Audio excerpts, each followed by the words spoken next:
And we are live on Zoetic Productions. Tonight we have our special guest right here, SOS Hipdoc. And what's good, SOS? What's good? Oops. Chilling. Just chilling. Yo. We got Sunny Money in the house. Sunny K now. Start for a second. I was just frozen in time. Looking weird into the camera because this is Zoetic Productions and we do what we want here. We can get sucked in nebulas. We can talk to SOS Hipdoc tonight. What's good? What's good, you guys? Yo, what is up, man? I don't know. I can't remember if we formally met, because I may have had a few, but I saw you were recording my girl here and interviewing her, and you have no idea how much that meant to the both of us, man. Because she had always been she's always doing interviews with other people, and it was a refreshment for her to be in the other side of the conversation for a change. So thank you very much for that. That was very dope of you to do. Yeah, thank you. It was really cool because I'm in the middle of a project of interviewing myself. Oh, okay. That sounds cool. I know it's going to be cool. It's going to be like a dope ass interview. That would be. I've never seen that either. One side of myself, I'm going to do green screen, and it's going to be the opposing sides. So now everyone who's watching this right now can get kind of a sneak peek into an upcoming interview. Yeah, let's see it. It's going to be really creative. It's going to be kind of not a documentary, but just a cool ass interview where I'm interviewing my dark side. Esque type thing or something.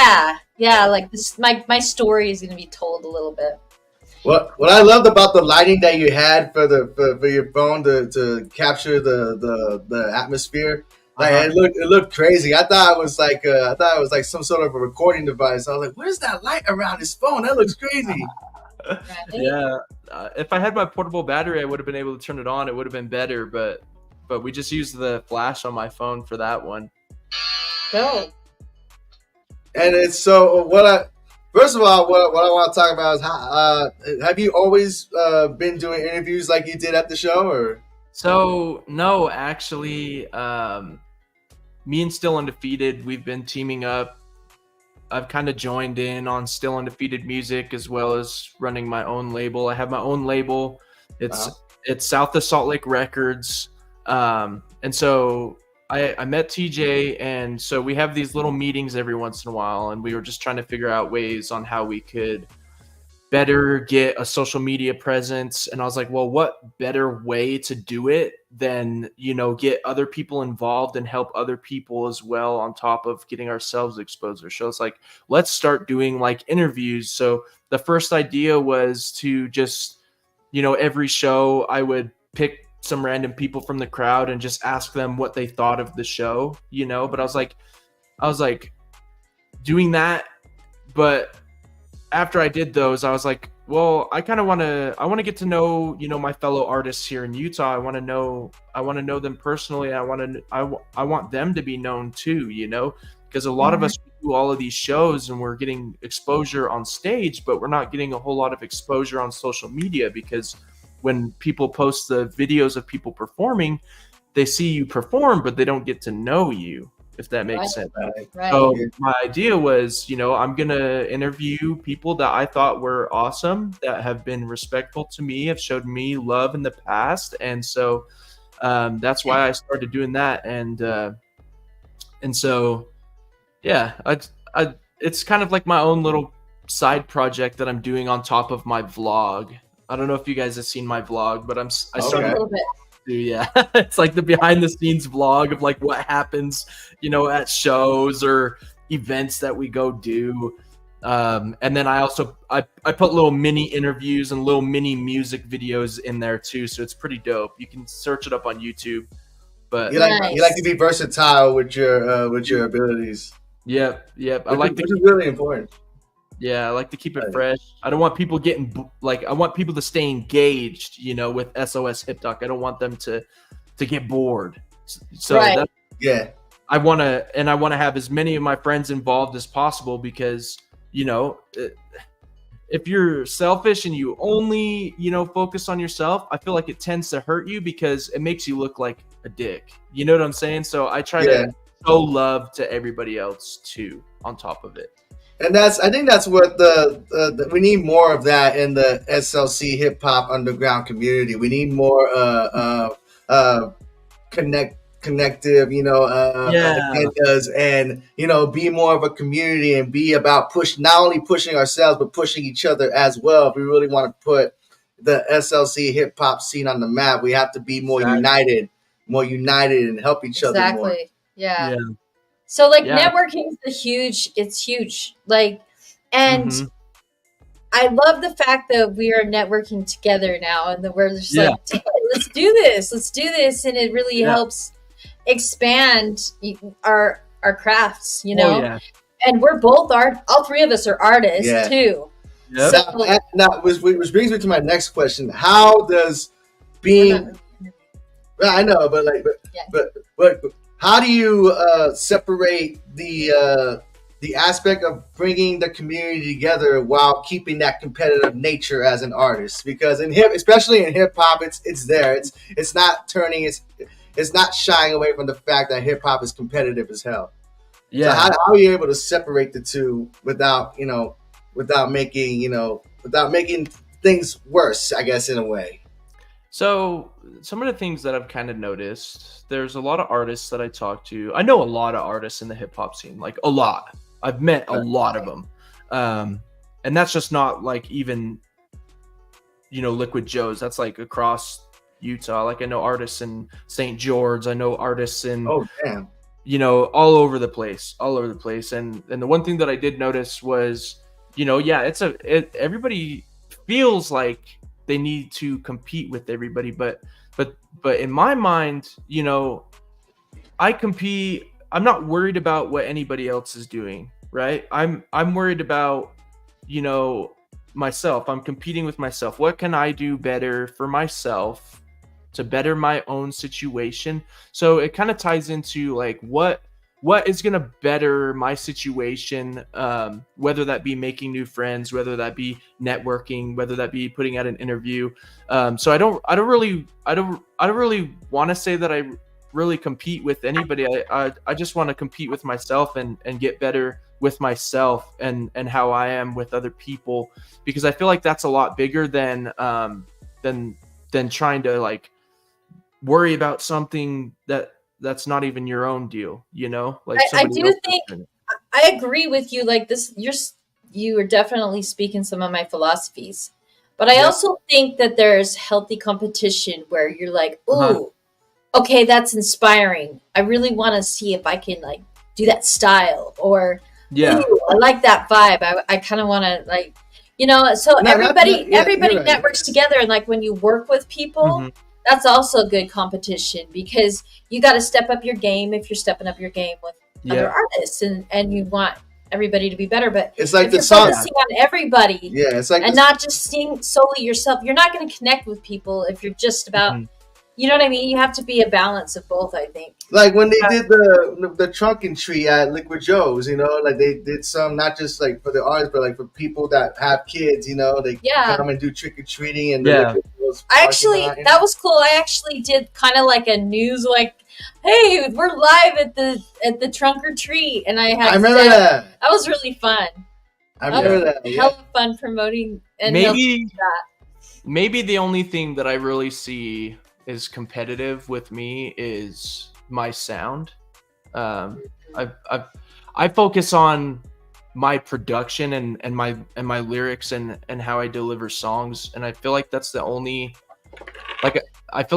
thing that I get really anal about, and worry about, is like, oh, is my song I want my song to sound better than so and so song, but it's not in like it's not in an evil way. It's just I want to. That's healthy. That's good. I want to see other people get a reaction out of my music. So that's why I have such a broad spectrum of different styles that I do, and I love that, because I don't want to be tied to one specific sound. Like that's not me. It's almost like with my music, I have like multiple personalities, you know, that I What just about like self-expression? Like, you know how they're like, you got to have a gimmick. You got to have a gimmick. I don't believe that. I think that ties you down. I think you should be able to do whatever you want and change. Yeah, well, with me, like my self-expression would be like dancing. Like I love to dance. I love to just like move to the music. And so I think it's healthy to have something that like you kind of like stick to. But other than that, I'm really just the type of person that just goes with the flow, and it's been working for me like crazy. Um, I'm gaining TikTok followers, I'm gaining Facebook followers, I'm making new friends like you guys, and so I'm just this has kind of been like a journey that has started off really slow and has slowly started picking up faster, you know? And so I'm just sticking to my process and doing, you know, doing what I love. So, was there ever a genre of music that you didn't appreciate at first, but then as you grew older and started hearing it more, that you learned to come to love it? Probably like I don't know, industrial, like rock. I like rock music now. I never liked rock music before. I grew up on like Akon. All right. Like, yeah, it's like more like it's still rap, but it's more on the R&B side, you know. And so like rock music was always just like you know, it was just sounds to me at first, but now when I listen to rock, it's like, okay, yeah, I like this. It actually it gives me some inspiration for what, you know, the new beats are now. Like if you ever listen to like Playboy Cardi, like the BPM and the type of sounds that they manipulate in there, it has a very rocky, like there's heavy inspiration from rock in there, but they've digitized it. Sorry. Yeah. Which is how hip hop originated. It was from sampling like disco and funk music and within like the 80s rock and roll. And they sample their songs or their drum loops and just rap over them instead of singing. Yeah. Now, for me personally, like for me, it's gonna sound crazy, but for me, the genre was country music. Oh, really? Yeah, there's this duo called Lost Dog Street Band. Okay. And they've made some of the most beautiful songs I've ever heard. And they're like, and it's not like mainstream country. This is what I learned from after hearing these two. Yeah. It's a male and a female, and they just like it helped me realize that there's other genres of music that also have an underground scene. Yep. Like the stories that they were telling and how poetic their words were in these songs, I was like, damn, like so. This is you know really what good. the first underground was? What? It was actually like blues, obviously. Right? Yeah. Blues. But Muscle cowboy poetry in the back in the pioneer days and back even further than that, even further. It probably goes back way further. Sitting around a campfire and just expressing yourself and talking, and it turned into some kind of music, and then it was just like it's been around forever, man. Yeah. Music is crazy. The underground, that's what I'm talking about. The underground has been around forever. Yeah. But now, the underground is what started everything. You know, there is no music industry without, you know, first being a seed, and that seed was underground. You know, artists. And it was corporations that made it mainstream for the world to see, and then they found some legal way to tap their way into it and fuck with the artistry of it all. Yep, it's the industry artists have become property now instead of artists. Yeah, it's not like exciting to get to the top. It's not like, oh, I want to get to the top and get totally fucked in my signed contract. Well, nowadays it is exciting if you do it in the correct way. If you stay Jelly Roll did it the right way. Like now with the internet. Yep, if you stay independent and you own all of your music and you register through BMI and you report your shows and you become a licensed, worldwide international recording artist, and you're recognized as it, then that's super exciting, because you don't have to have a label that is constantly over your shoulder trying to, take money out of your pocket or get you to pay them back for money that they loaned you. Like you will be 100% profitable in what you do if you do it in the correct way. And that's why I think that it is exciting to reach industry, status, because you can do it on your own. It's more work, but you can do it on your own and be extremely successful in it. Like you said, Jelly Roll did that. Good example. But it takes a lot of money to make a lot of money too. Yeah. And that's where strategy comes in, Yeah. And that's one thing. Yeah, that's one thing that I won't share is I have a whole 10-year plan, but that's the one thing that I will never ever let out, because don't give all the game away. Yeah, exactly. Don't give all the game away. Little tips and pointers, but not the whole game. I still gotta keep my secret weapon in my pocket. So how long have you been in the 801? So I've been here for I'm producing. Are you talking living or living, just here, just in the scene? So I was technically born here. I was born in the LDS hospital. I grew up LDS. And then when I was 16 years old, I moved to Lake Arrowhead, California for a little while. And then I moved back. So probably roughly 23 out of my 24 years I've been here. Oh, nice. Yeah. Do the math, people. Okay. Do the math. Okay. But on the scene, how long? Did you just submerge or what's so that? I've been making music and posting music for 5 years, but I didn't come into the scene until about 2 years ago. So I was a faceless artist for a long time. I was just dropping music. I had a couple of songs that started to go viral, and then they kind of fell off because I kind of took a break. I went through some life, and so I took a break from posting every day and posting my music weekly, because I try to do at least 1 to 2 songs a week, if not more.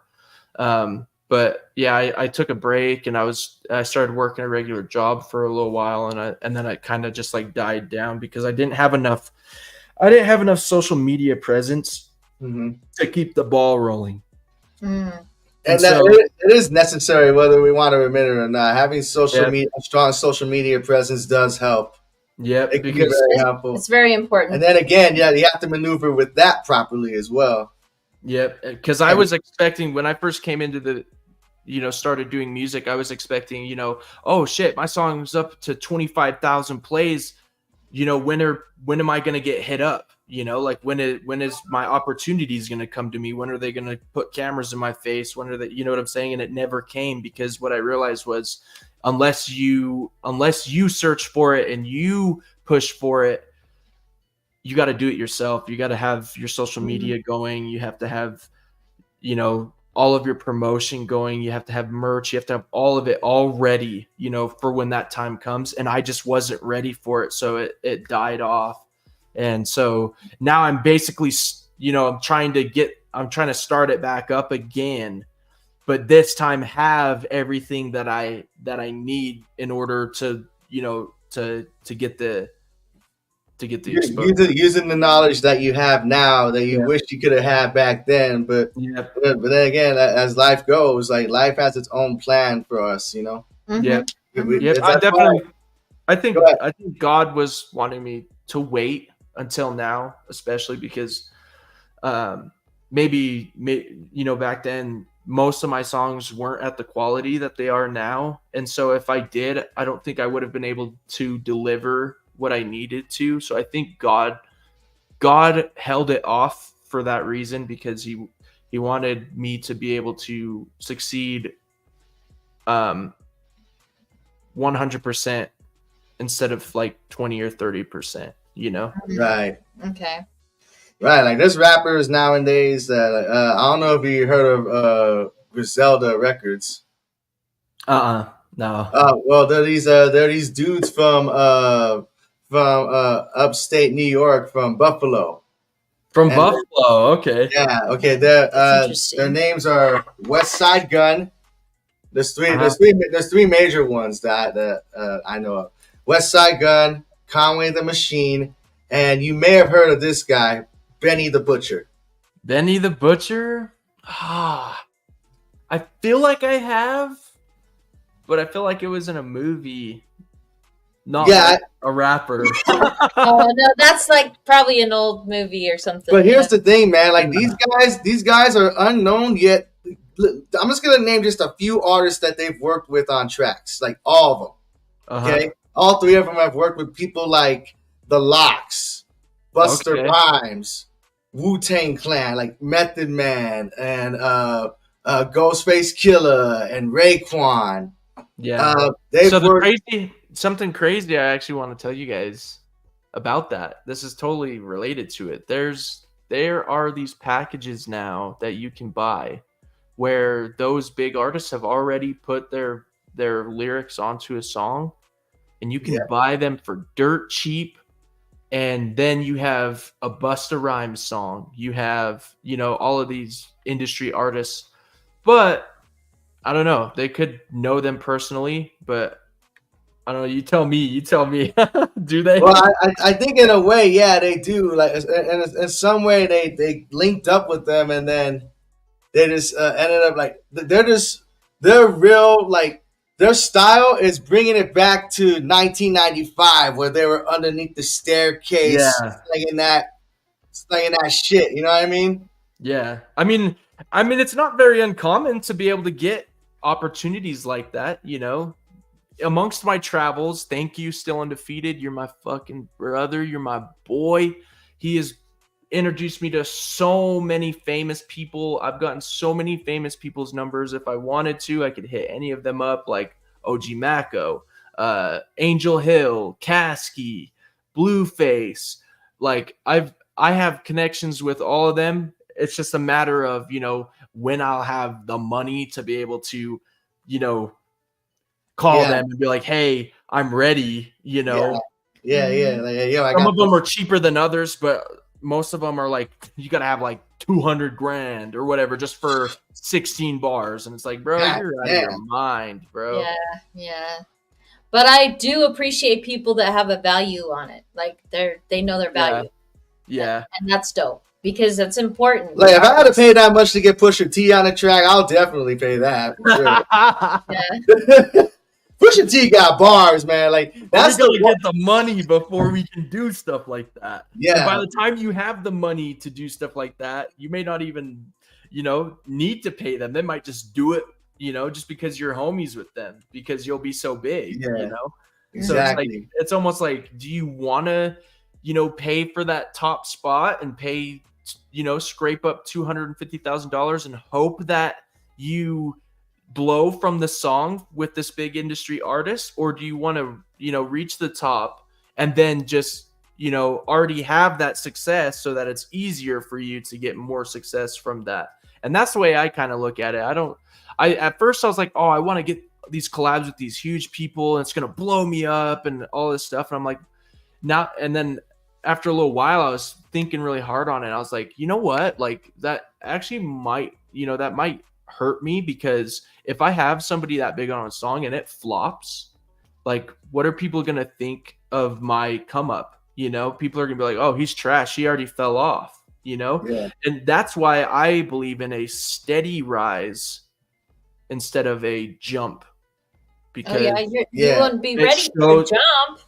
Well, it shows you want to be ready for it, but if you steadily climb, even if it takes me 10 years, 15 years from now before I'm, really big and everybody knows my name, like outside of Utah, like I'll be more proud of it, because you'll be able to look back and see my progression from where I started to where I became, and I feel like that makes it a lot more exciting for me, because it's a challenge, that's exactly what I was going to say. Yeah. I have a question though, like, where do you get your inspiration? Where's the biggest place you get your inspiration to write your own material and,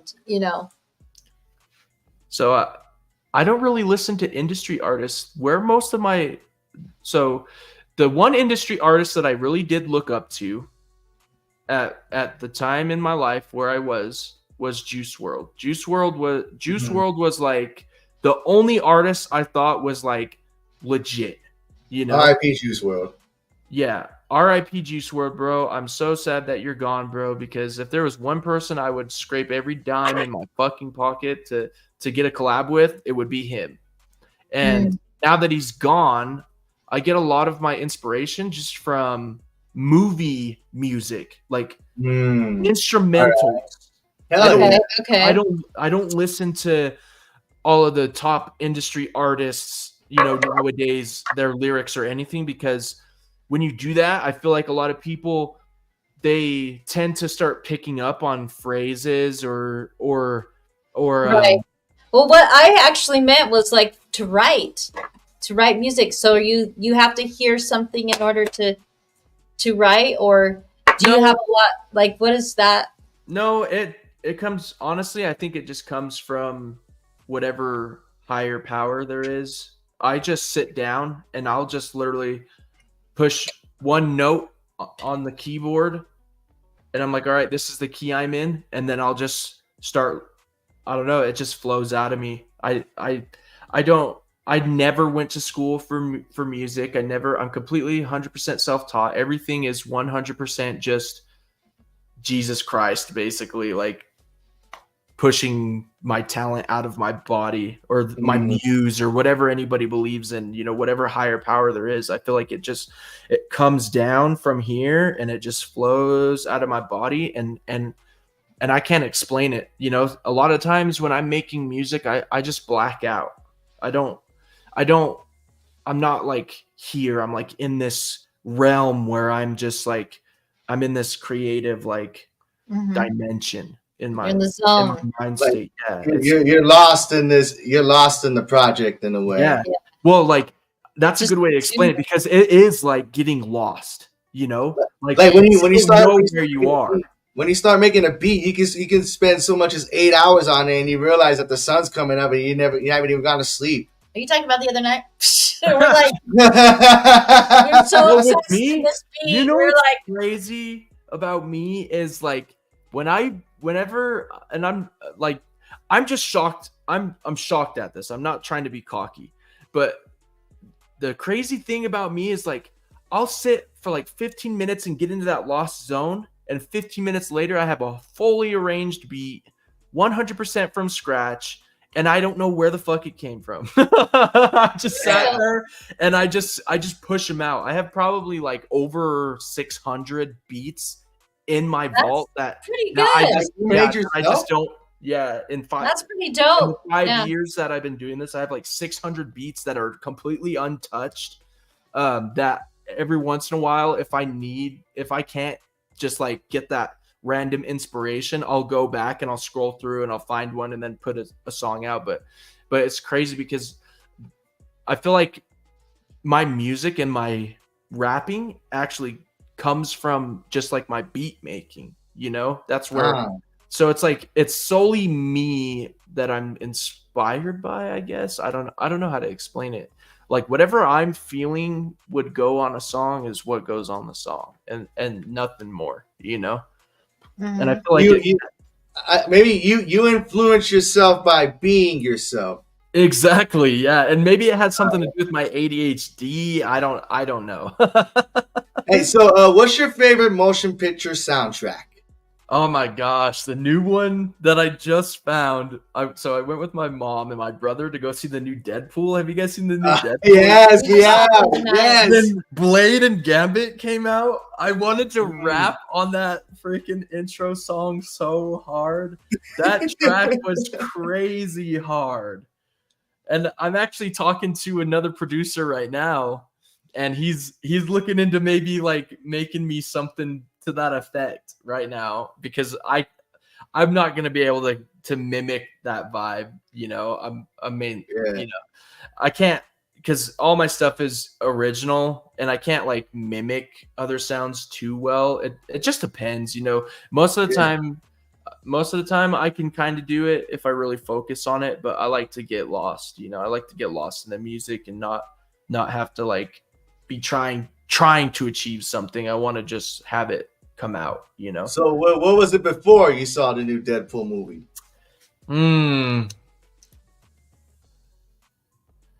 David Bowie in the Labyrinth. Wow. Okay.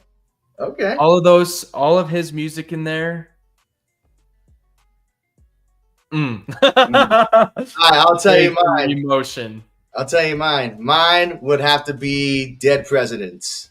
Dead Presidents? Okay. Have you seen the movie Dead Presidents? Yeah, I've seen clips from it. I haven't seen the full movie, but I've seen clips. Oh, dude, you gotta see the full movie. You gotta see the full movie. The full movie is fucking incredible. Okay, yeah. You gotta see it. Chris Tucker is a fucking fool in that one. He's a fucking fool. There's a part. Okay, I won't spoil too much of it, but there's a part where they're like in the milk truck and they're delivering milk to the doors because that's what they did back then. And so there's a part where the main character, he's like, I kind of want to sign up for the army, and then his friends are and then Chris Tucker looks at him, he's like, what the fuck are you smoking? and then he goes, I don't know, man. I'm not smoking anything. I just want to do something different. And then Chris Tucker goes, then Chris Tucker goes, yeah, well, getting your fucking hair blown off is different. And that's exactly how they allowed too. Him and the Mexican dude sitting across from him, they just start dabbing him. Just like, yeah, like this stupid motherfucker. They're like this. I'm gonna have to watch that. What is it on? Is it on any like streaming services or where's that? Just look up Dead Presidents. I'm sure it's on Max or maybe Tubi. It's a classic. It's a fucking classic. Okay. It takes place in late 50s, early 60s Harlem. Okay. It's about these young kids who. That's the I won't spoil too much of it. Okay. Yeah, don't spoil it. You have to watch it. But you want to know mine? Yeah. My favorite soundtrack is To the Crow. Ooh. Oh yeah, the whole fucking vibe. Oh my god! That movie goes hard. Every song on that soundtrack is no one's ever topped that. Holy shit! Yeah, you're right. I forgot about that. The Crow is like one of the best cult classic movies I've ever watched. It's really good. Yeah, it's really good. Especially because I'm not like super dark person, but I am a little bit, I like my brand is a little bit dark with a little bit of like a love touch, so it's like I like dark movies, I like horror movies, I like stuff like that, but I try not to talk too much about like killing people. Well, the Crow was more like a comic. It's based on a comic, and the soundtrack was back in the 90s during that whole grunge era. So yeah, and that's what I liked about it. It was newest, just enough. Yeah, that was like a new it was new frontiers with music during that time too, for that decade before the 2000s. So it was just really dope soundtrack. Like I enjoyed that the most. And Pink Floyd, obviously, everyone remembers their first Pink Floyd experience on Pink Floyd. The movie, that was fucking dope too. Okay, so what were you doing when you first experienced Pink Floyd?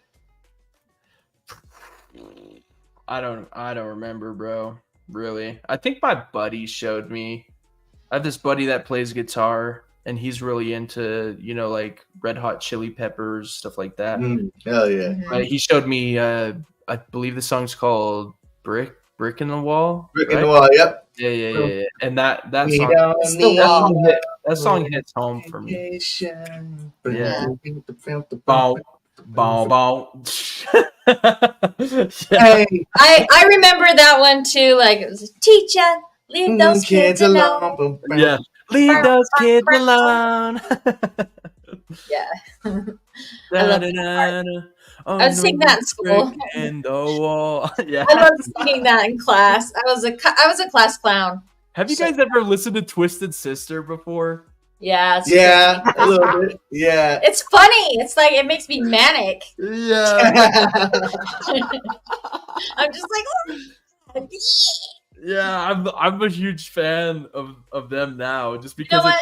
it's That'd so be cool in the ring to have that as a theme, like have one of Twisted Sister's song, the theme Yeah. song before you get up in the their ring. whole like the whole way they just like dress in their music videos and like the whole it's so funny. It's Now true. I gotta be honest. Speaking of the ring, I didn't like legitimately become a fan of Jelly Roll until I saw him on SummerSlam this past summer, and he chokeslammed the shit out of Austin Theory. That was dope. It was I so didn't dope. see that. And I he's didn't having see so that. much fun. Are you a dude. wrestling fan? He sang for what? No. What did Bill? What? No. Which one did he sing for? The He sang for SummerSlam. and before that. Oh, Jelly Roll as of late has been making appearances on WWE. Really? Yeah, multiple appearances. In fact, the last SummerSlam, which is like the summer of WrestleMania, like WrestleMania in the summer. And so he not only did he open up the show by performing his songs, he actually got in the ring and did some action. He has. He's so dope. Like he hit two guys with a chair, and then Dang. he gave one of them a choke slam in the ring, and it wasn't a lousy choke slam. Like, it was a good one. Like, he had the motherfucker like way up here. And he did. Just way the fuck up fall. and just choke slam the fuck out of him. It was He so did have cool. to have help back up though, because he kind of fell on his knees and someone helped him up real quick. Yeah. But besides that, there was a lot of force with it, you know. Yeah. He had two. He's a big guy, you know. He's a big guy. And he's got a lot of power behind Austin a lot of Theory stuff. is probably he's super buff and super heavy. I'm sure he's And like then- what 220. Nah, yeah, about 220.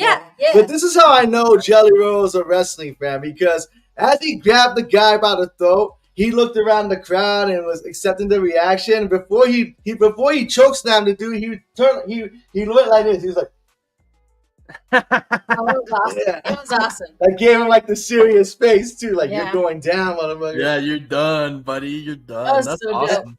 Yeah, And I didn't know he had anything to do with. And then he took it a step further by doing the John Cena "You Can't See Me" knuckle shuffle. Yeah, God damn. yeah, he took it a step further and did that, like dropped and everything. Just Yeah, I oh mean, man, a lot of the original WWE wrestlers I know about just because like they were toys when I was a kid.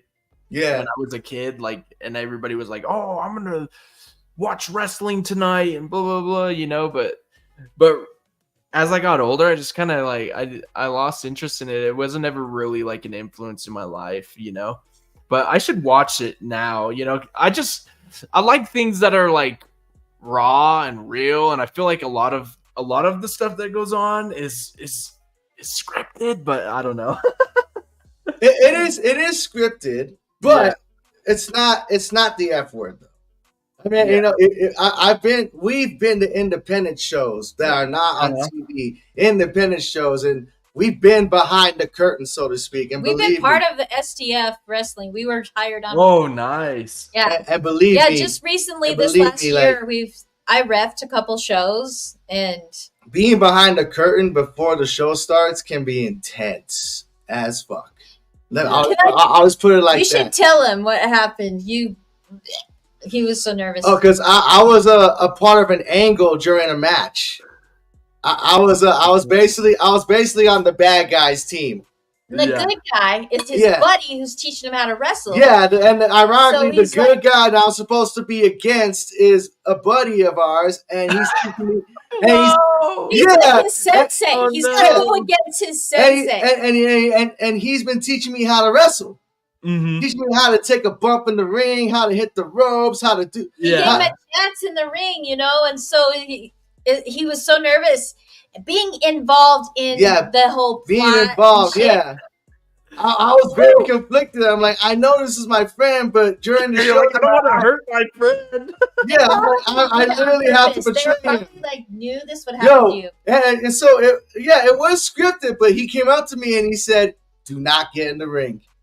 if you get in the ring, I'm gonna beat you up for real. And I was like, okay. I won't. Oh man, that's all he told me. Like, it's real shit. It's real shit. It's not. There's no scripts. He's like, we're cool. Like, it's all real. As long as you don't get in the ring, we're cool. That's all he said. Like, don't get in the ring. Yeah. Oh, I'm like, they do real damage, But I feel like, yeah. I don't know. I just never got into it, Oh, you weren't into wrestling? Like I said, my friends were. I knew about John Cena, Andre the Giant, stuff like that, Yeah. But I didn't like go home and watch it, Like, you should try. You tried? I started off quite the opposite. Too much music, man. I kind of started off the opposite because my first video game system, and I'm going to sound pretty old saying this, but my first video game system was a Nintendo 64. WWE video games, I've played those, especially on the Xbox. Those are actually, that is something that I like. I like that. Yeah. Okay. Yeah. Would I watch people hurt each other? No. But will I play a game and smack the fuck out of somebody? Yes. All right. Fair enough. Get some of that anger out, right? Okay. So, do you watch horror movies then? Because, it sounds like you're kind of sensitive to seeing it in person. No. So, I think it's more of like, I wouldn't do it myself. I wouldn't say that I'm sensitive to it. So the reason why I try to stay away from that is because I used to have really bad anger issues. I used to hurt my siblings. I used to hurt my parents. I used to hurt my family. I used to do a lot of damage to people because of my anger. And so I try to avoid situations like that just because I don't want to revert back to what I was, and that was a monster, and that was one of the first tracks that I'd ever made. It's gone. I banished it to the Shadow Realm because it was just a really dark, like truly evil track, and so I basically took a vow within myself to just try to avoid any sort of real confrontation, dangerous situations, because I don't just talk about it, I actually act on it, and so that's why I try to just stay away from it, because 7 years of therapy to get to where I am now is so worth it to me. I feel so your outlets are positive outlets. You put out positive energy because you have to fight those darknesses inside of yourself. I was abused as a kid. I was sexually molested as a kid. I don't hide that stuff. A lot of people know about it.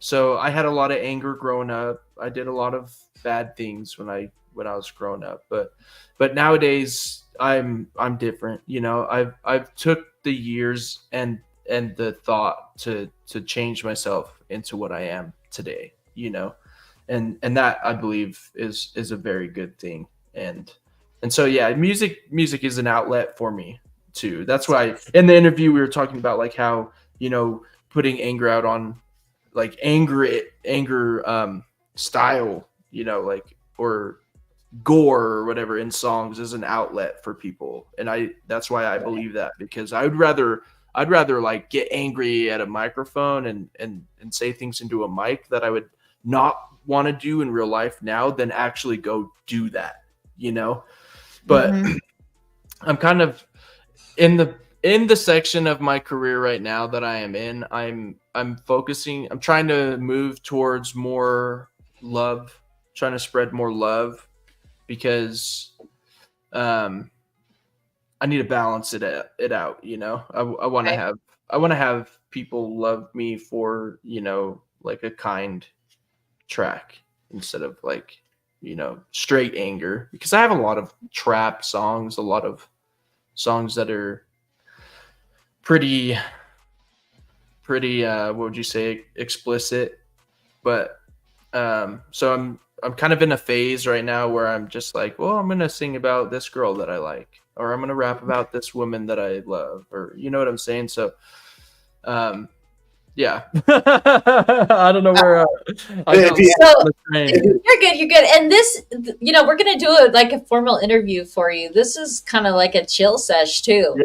So I wanted to, we were just talking and shit. what are some upcoming shows? Have you performed yet? Like, are you? Yeah, I haven't seen you on stage much. Like, yeah, where do you normally go? I think I did see you on stage at the last show at Liquid Joe's. You did hit the stage for a second, didn't you? I was on there the whole time. Was still undefeated. Yeah, that's right. I've been on a lot of stages for my own shows. No, I've done maybe 6 or 7 or 8, something like that, like official shows. I've done really big shows. I've done the amphitheaters. I've done nice the Salt Lake City Community College amphitheater. You kind of got to. Those were years ago, though. You know, that was when I was getting a lot of plays, and they booked me because I was on the rise. But no, I mainly right now I've been helping Still Undefeated because he's my brother, and we kind of want to pop. Shout out to Undefeated. Yeah, shout out to Undefeated. Still Undefeated. Yeah, we actually have you get excited because we have a new track coming out that everybody's gonna love. It goes so crazy. Yeah, we got him on a special cipher that's gonna be coming out soon. Yep. Yo, Still Undefeated is that dude. I love how he is with the 1s and 2s at every show. He's always professional. He's always on point. Yeah. Like, he does not fool around. Like, he always makes sure that the mics and everything are working. He takes it serious. There's some people in his position that don't take it seriously, you know. But a guy like him, when she actually interviewed him about how long ago? Last year. Yeah, sometime last year. He had all this incredible knowledge, and he was just just giving it. Still Undefeated is a really, really good guy. He is one of the hardest working people I've ever met in my entire life, and I respect him so much. He is one of my best friends in the entire world, and we're actually neighbors too. I don't know. Oh, no shit. Oh, that's cool. And I didn't even know that he lived that close to me until 2 years ago, and so we just really been connecting on a deeper level, you know, like he knows my family and I know his family. So we're like this, you know, we are true brothers. But yeah, I think he's really good in that way because, you know, he's gone through a lot in his life and he's done a lot, you know, for himself. And I think he looks into, you know, his goals really hard and he takes his schooling really serious too. A lot of that motivation stuff comes from his schooling, I think. He's a real student of the game. Yeah. And so he's really trying to take everything that he learns from the Berklee Music College and apply it 100%, 150% into his what he's trying to do. And so I really respect him for that. And I love him a lot. Shout out Still Undefeated. Again. Still Undefeated. Shout out, homie. Shout out keep doing your thing, bro. We're always going to keep supporting you. Yep. You're fucking incredible. Is he in here? You should. I don't know. You should text him and tell him to hop on. He's a very busy dude. And, you know, a lot of people are out at the gathering right now, so that's pretty dope. And anybody that's chilling with us and watching this, you can I forgot to tell you guys, I have a little mini tour for my new album. Oh, word? Yeah. Which is entitled Roses Are Pink, right? Roses Are Pink? Yeah. On my Spotify, it has the dates, and on my SoundCloud, it has the dates, and then I've been posting flyers for it too. Where are you going? So one in Salt Lake City and one in Orem. And then in October, I have another one in Salt Lake City. So right now I have 3 lined up. And so that's exciting. Yeah, bro. I hope everybody comes out because I always come support everybody. I hope people. Hey, snaps for SOS for taking expansion. Yeah. That's what it's all about. Yeah, congrats. That's dope. We'll have to check it out. Just send the links to me and I'll share those. Yeah. Absolutely. Yeah. And so will I. That'd be awesome. We'll definitely be on that. The first one is free. The second one is like $5 to get in or something like that. The third one is $20 to get in. So Okay. That one's a little more expensive, but I think I don't even know who the headliner is yet on it. They just booked me for it, I think yesterday. So that's cool. Oh yeah. Shout out to the concert app. If you guys don't have the concert app, download the concert app. It is a game changer. You don't have to pay for shows. Nice. Concert. Download that. Right. Concert. Concert. Concert. You can sign up for shows. You can sign up for shows on there, and they look at your social media and they see if you're a fit, and if you're a good fit, they put you on there, and then you just have to sell your tickets, and then if you sell more than what they give you, then you make money on the show. Easy as that. And then you perform, do the next one, and they'll even hook you up with like headlining shows if you whatchamacallit, if you sell enough tickets, stuff like that. Produce revenue. Mm-hmm. Yep. So if you're really trying to get in on, stages for big artists without having to pay a promoter money, I would use the concert app. I'm telling you right now, it is awesome. All right. Yeah. Right. SOS Hipdoc. Secret tip. It's brand new too. Like they just barely put it out. So that's dope. Again, I just checked it out. I just checked it out. Don't give all the game away, young. Yeah. Cut the lines. Yeah. Just leave it at that. Right.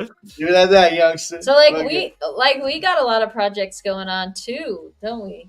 Oh, a lot of shit. We like to venture into different types of art as well. Like we've been trying to venture into doing animation. Okay. Like we're writing stories and animation, and we're basing our Space Dogs duo that we do on stage. You've seen it, right? Where I smacked I've seen it. We were rap battling, and I smacked him, and he fell. Oh, yeah. I saw that. Yeah. We have a project called Space Dogs. So he's talking about the basis of it. We're writing a story about ourselves as dogs. Oh. Yeah, so I got the idea from a TV show, an animated TV show that I won't mention. But it's like but in the episode they mentioned like shooting a dog up into outer space to like test the rockets and stuff because they didn't want to test it with humans first. I think that's like the common practice. Like when they test anything, they always testing our animals, which is cruelty to animals. And I'm not, which I do not advocate. I love animals. I love dogs. So with Space Dogs, we love animals. So I guess my agenda behind that was or our agenda. We created it together. Yeah, our agenda was that what if the dog that was shot up to space survived? Okay. You know what I mean? What if somehow it found a way? What if? So we created a story where we're these stray dogs and we run into each other. We don't want to tell the whole story. We're in the pound and we get taken to the science lab when we get sent in these rockets together. Oh. And then we end up being in space and we find these other dogs on other planets. They're artists. Let's say, you know what, Hipdoc, right?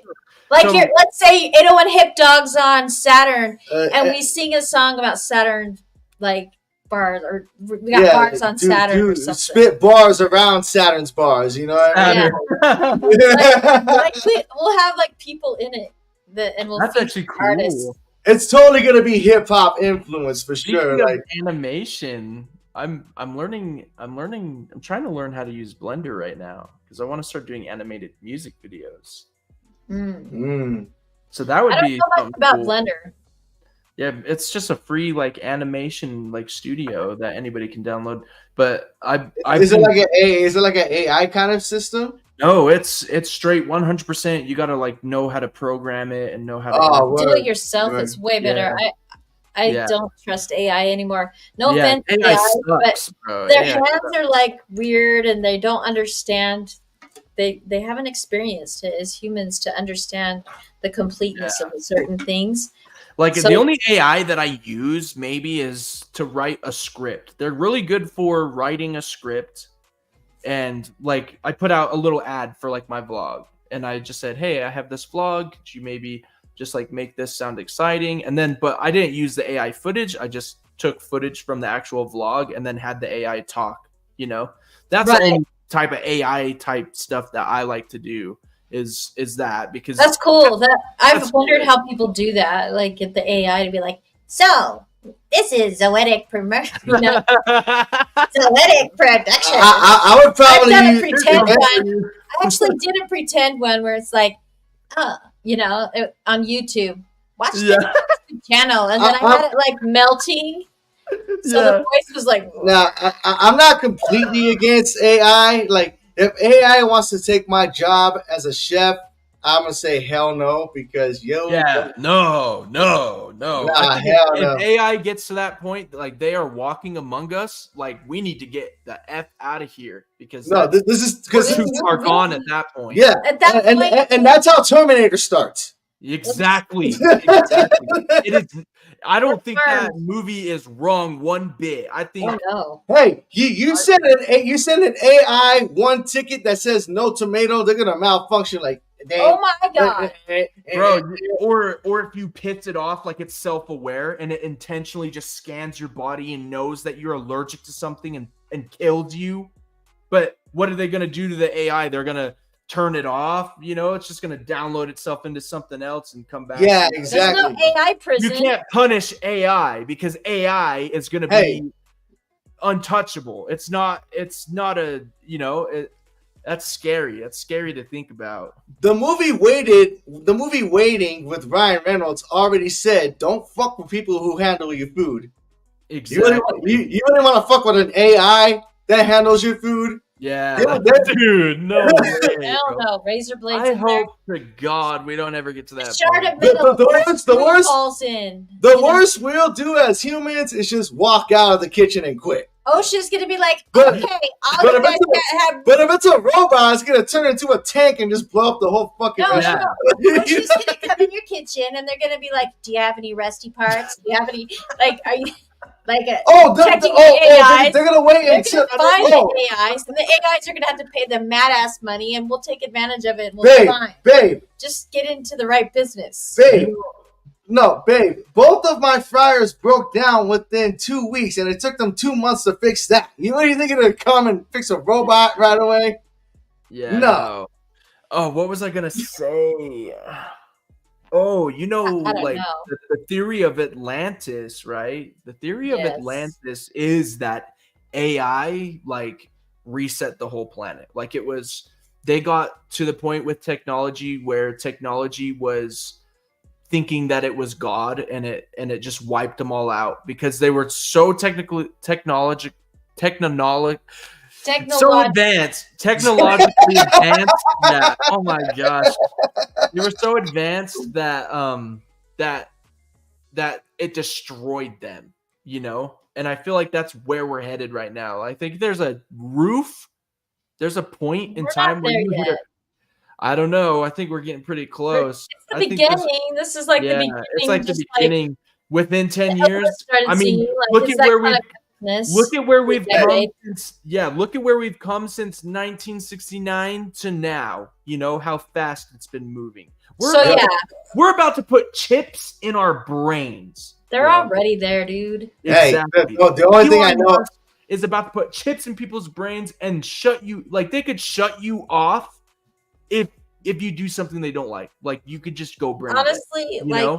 All I know is that I'm not gonna freak out about it. Like I'll have a break for a while. When they turn me back on, I'll be like, I'm not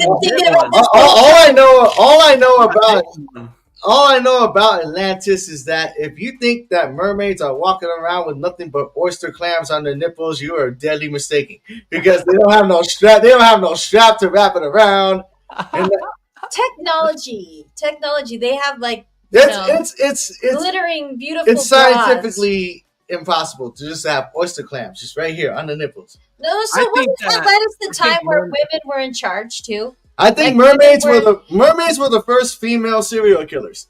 Listen, because they They would lure ships of pirates that have just stolen beer. And their presidents were women. Like the women ran the men in that time. So the sirens were security. It's like, ooh, these men are wanting to come to our shore. Yeah. Let's lure them down and chop them up and eat them later. Yeah, and that's crazy. I think all I'm saying is that every great pirate dies by seeing a pair of titties with a tail. Disney's Pirates of the Caribbean, they weren't wearing nothing. It was just their hair covering, Well, imagine if mermaids were alive today and they decided to cut their hair short.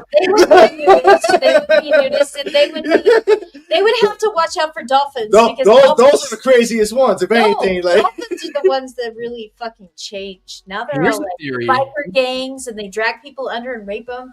Like, mermaids would be really endangered. Here's a theory that I have. I think dolphins are actually the male mermaid. That makes sense, especially when they jump on the women on shore and they're just like. I think dolphins are the male mermaid, and I think the women mermaids, like you said, run their society, like they're the hierarchy, so they don't come out into the open waters where everyone can see. Men are social, dolphins are the original offenders. Dolphins are motherfuckers, though. They're not cute. Dolphins are mammals, dude. They evolved into they're the original offenders. They're not, they how hold on, let me double check together. They're like bikers. They literally just jump out of the water and just start, getting to work on anybody. Like G's, they don't give a damn. They're not G's. They don't give a damn. No, they're just predators. I just Googled it, and dolphins are mammals, so it makes sense. Yes, of course they're mammals. They're the most intelligent mammal on the planet, according to science. But look how they're going. They're going downhill. That's why I say fuck dolphins save tuna. Maybe that's why. Maybe they're just like they're the original predators. Fuck them. Jumping out. Yeah. With that being said, I need to go to the bathroom. Okay, so dolphins are being slaughtered, and there's so many societies that we're unaware of because we're not like their species, right? Yeah. So there might be more shit going on than we don't even know. Yeah. Like, whales, turtles, sharks. No, but you know what? There's so many things on this planet that we don't understand. Like, the ocean is so vast, that there could be like a hidden school of dolphins, like a different species of dolphin or something that we don't know. Oh, I'm sure. You know what I'm saying? When that tsunami came, there were so many species that were of things. They had so many discoveries. They had no idea. Yeah, because like some of those animals could be so good at hiding. How are we supposed to detect them? If they move super fast or they have such good and a lot of them are deep, like dark. Yeah, super deep. Where a lot of submarines can't even go, Yeah, exactly. That's what's scary about the ocean, but I think that's also the beautiful thing about the ocean, because the ocean, we know more about space than we know about our own ocean. And so it's like a very awesome, it's a beautiful, exploratory, subject for me. There's a lot of trees have a lot of species that we don't know about yet. There's so many discoveries we haven't discovered. Oh yeah, plants, the rainforests. People can't go into the rainforest because there's no getting out of it. It's crazy. There's so much stuff on our planet that is just unknown and uncharted. And I heard that's how Seattle is, getting lost in the world. Yeah, really? Seattle. Yeah, we were talking to someone the other day, and they were like, You cross the border from Oregon to Seattle. It's like crossing from the desert into every forest that you ever seen in a cartoon that looked nice. Really? Yeah. It's just like straight up trees just everywhere. I gotta go out there and see that. That sounds really cool. And it's always raining over there, so I guess that's why all the trees are always up. Yeah. Another place I want to go to again is the redwood forest in California. Yeah, I've always wanted to go. Oh, so beautiful. That was kind of what I was thinking about when I used the example of species and trees. Pine cones. Oh my gosh. Will it show my hand, please? Pine cones like this big. Kid you not. Yeah. Pine cones like this big, like as big as my torso. When I was in Lake Arrowhead, California, we parked under this pine tree, and we're like, oh, we're so used to Utah pine trees. This tree's totally good. We never looked up, you know. We came back, windshield smashed. Oh fuck! From the pine cone. From a pine cone? From a pine cone, bro. Fuck. Yeah, bro. Watch out for those pine cones. Watch your ass. If one of them fell and hit you on the head, it could put you in the hospital. You discover gravity. What? Yep. But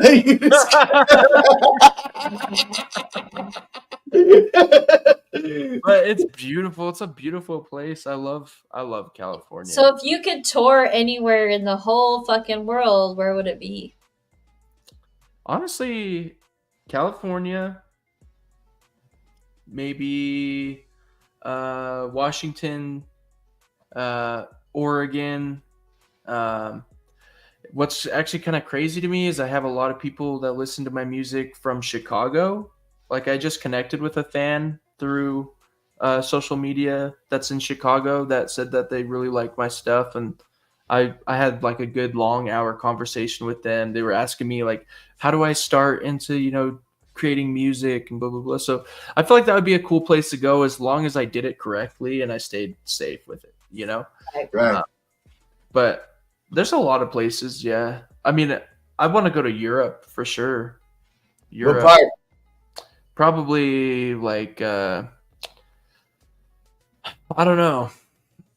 I was thinking, I can't remember. I had this whole plan. I wanted to do like the big old. They put like a state. They have this stadium. I can't remember what part it's in, but Barcelona. I think so. I think that's where it was at. Is it bull running? Yeah. Yeah, that's Barcelona. That's Spain. Are you thinking about Greece? No, not Spain. Greece. No, it's not Greece. Rome? Again. I think it is somewhere in Rome. But I want to see Europe. Point being, I want to see Europe. Anywhere I can get in Europe, I would be happy with. Yeah, for me, I would want to go to Barcelona and run with the Bulls. Just to say that I did it. Just to say that I did it. If I survive, I can come back to the U.S. and say, yeah, I ran with Bulls in Barcelona, and I'll never do that shit again. Yeah. We'll get it on camera. We'll get it on camera so there's proof. Yeah. Be like, oh, I'll get one of those head cams that just sees like, me. And you'll see me just running, just chugging a beer, like, just like, bullshit. I'll be like, bullshit. I'm like, this is a bullshit. Yeah. Well, cool. Well, it's been fun. If I die during that bull run, I'm gonna die saying, "Why do y'all do this bullshit?" And then get penetrated by a horrible bull. Yeah, this was such a good time. Thank you guys. Yeah, so much thanks for hanging out. Thanks for hanging out for an hour and just shooting the shit and talking about your music and your tours and your guys' music too. Yeah, and just we've got a lot of. I didn't even get to name a lot of my projects, but I'm just gonna. You'll see it when it's out. I've got a lot of big things. The only one I've been promoting is this one right here. So yeah, roses are pink. Roses are pink. All right. Violets are red. Violets are black.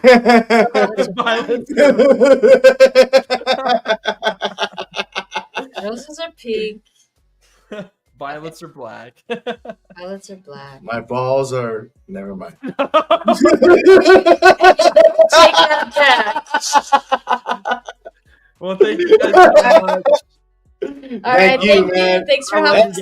Hipdoc. Love. We'll have to love you guys so much. You guys are awesome. Yeah, we can't wait to see you again, man. Yeah, if you ever want to collab, we're totally down to collab. That would be so dope. Yeah, we got to set it up sometime. That would be so awesome. Let's do it for sure. All right. Mad love, everybody. Thanks for watching. Right. Thank you guys for watching. Zoetic Productions. ZP Productions. Zoetic Productions. And holla back to SOS Hipdoc. Look out for his new project, Roses Are Pink, where the violets are red and the balls are not. Never mind. The balls are not. The balls are not.